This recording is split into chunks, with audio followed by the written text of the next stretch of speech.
Благодарам подпредседателке. Со овој амандман предлагам да се обезбедат средства за изработка на студија за валоризација на подрачјето, овој пат на планината Огражден, со цел таа студија да може да се искористи за поднесување на формален предлог за прогласување на Огражден за заштитено подрачје. Зашто станува збор?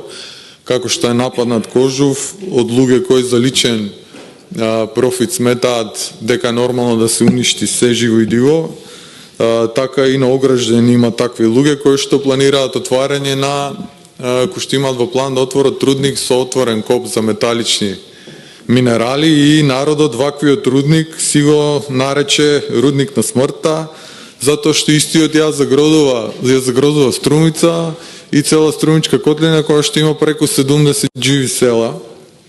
И евентуално отварање на овој рудник со сигурност ќе направи во воздухот, во почвата и под почвата и во водите да има отрови, и ќе направи цел овој регион ќе го направи ко апокалиптично сценарија од хорор филм.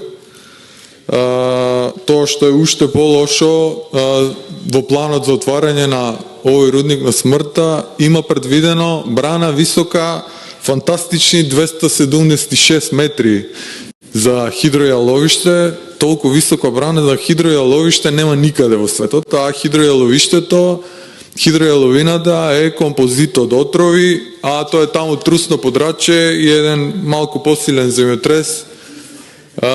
И ако попушти таа брана, сите овие села и цела Струмичка котлина ќе бидат затрупани со тие отрови и 1000 години нема да може да се санира тоа таму.